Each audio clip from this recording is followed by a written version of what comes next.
hopefully this court decision, this court battle, will stay favorable to us, so that this money does not get spent. So that, sure, it's appropriated, whatever, but hopefully we won't have to deal with the consequences of the illegal amnesty because of where the court decision has left us. So, it was not a win.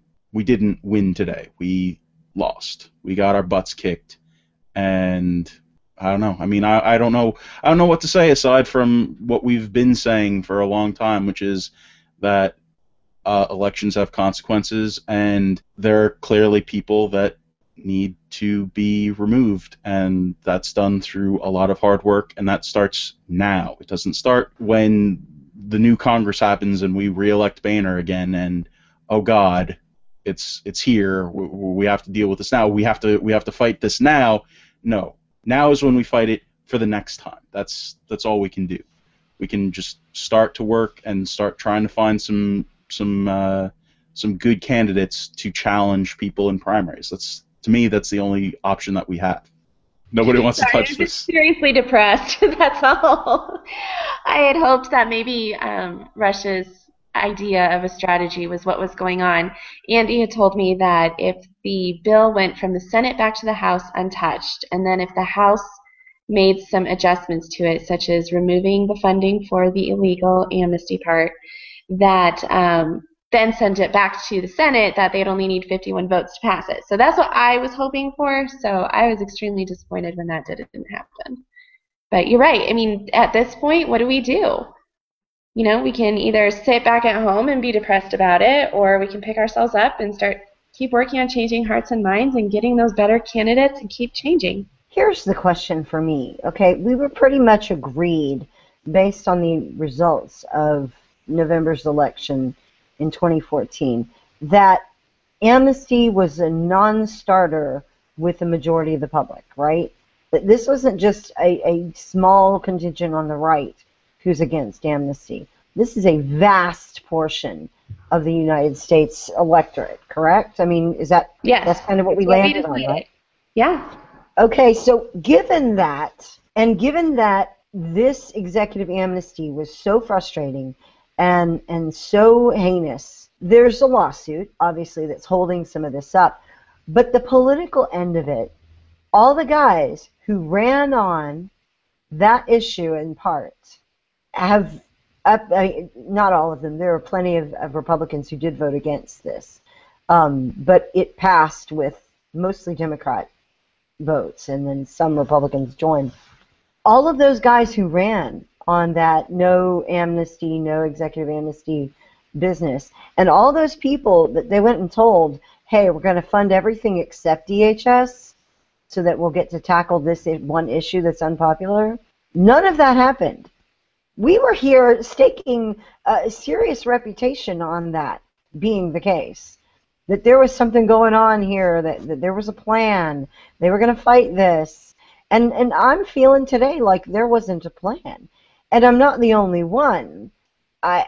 Ace of Spades lost it today on Twitter. I will not recommend anybody to go read that. It's the most depressing thing I think I read all day. And then right behind it, V. Rick Wilson had some actual constructive things to recommend, but pointing out that there's a difference in what the guys are doing up on the Hill and whatever, and what we're doing. We did the work of the ground support against amnesty. We did. There is definitely popular support on our side, and these guys couldn't get it done.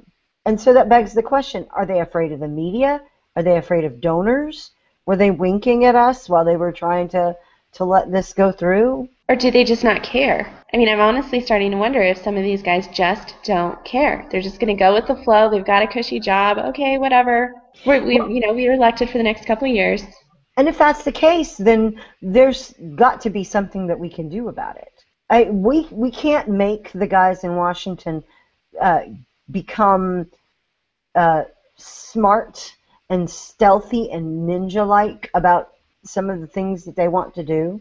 We can't build up for them the will that it takes to go against the media and to call BS and to come up with a plan, as Rick Wilson was saying, come up with a plan to defeat the obvious things that are going to come your way. We can't be the people who do that. Those things are definitely residing in the hands of the guys on the Hill. But what is our part?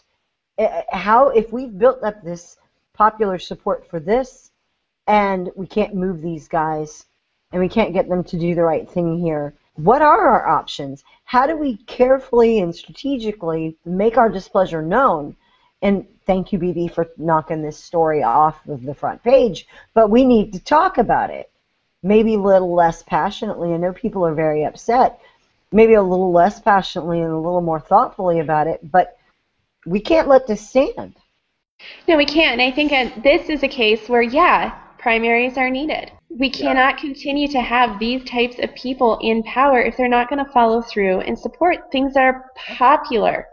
This is popular. Maybe the media doesn't like it, but come on, look at the polls. Here's my question. Let's say that you put the target on Boehner, and only Boehner, okay? What it seems to me that we're going to do, if we talk Boehner down the whole time, and only Boehner, and hold only Boehner responsible, A, you're leaving all those other guys who've done that in the lurch, and B, you don't know if you have the firepower or even a candidate willing next year to take on Boehner, so to knock him out of his seat, whether that's the speaker's seat or his actual congressional seat. Those are two options you have to go against Boehner.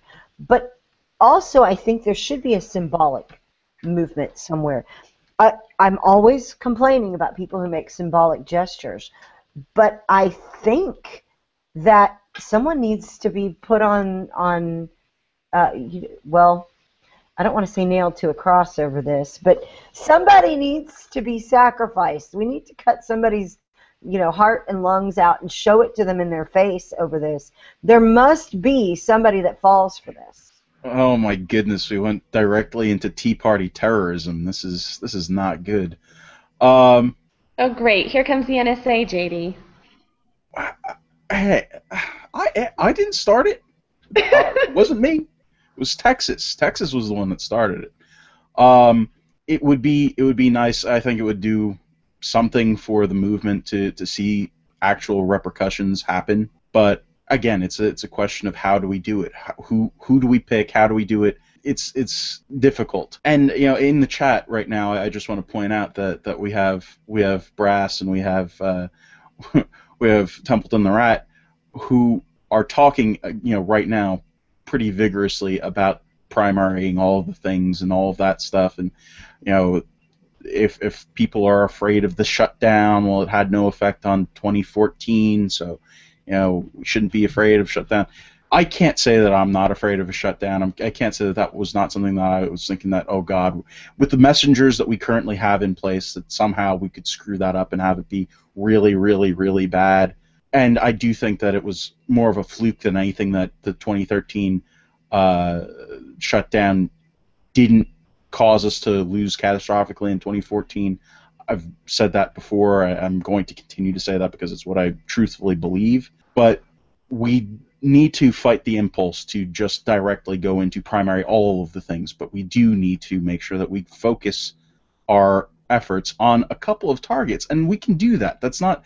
I mean, we shouldn't be shotgunning these guys. We should make sure we know who it is that we want to target, and we need to get them out of office. It's not rocket science. It's something that we can do. Well, I agree. And there's two things. First of all, I had asked a friend of mine, because he knew more of the history of Department of Homeland Security than I did. But he was pointing out to me that about 80% of those employees are considered essential. So they wouldn't have been furloughed. It wouldn't have been an actual government shutdown like what we saw last time. It's a good point to make that no, this wouldn't have been a shutdown the way that we would think of a shutdown normally would go down, but it would be portrayed that way. It would be portrayed, oh my God, now when the world is crazy and everything is going horrible, and we've got ISIS and we've got all of these threats, and we've got who knows if there are sleeper cells in the United States. We need DHS on full, and that's exactly where they would go, and there would be that kind of thing.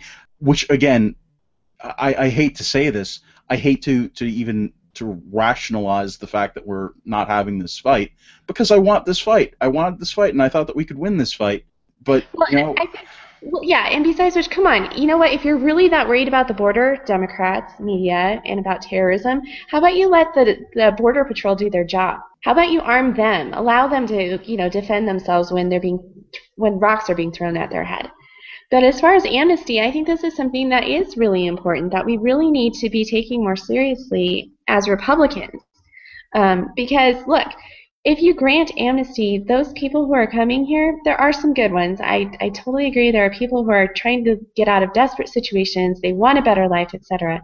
But there are far too many who are coming here who are criminals and who are coming here only to work the system.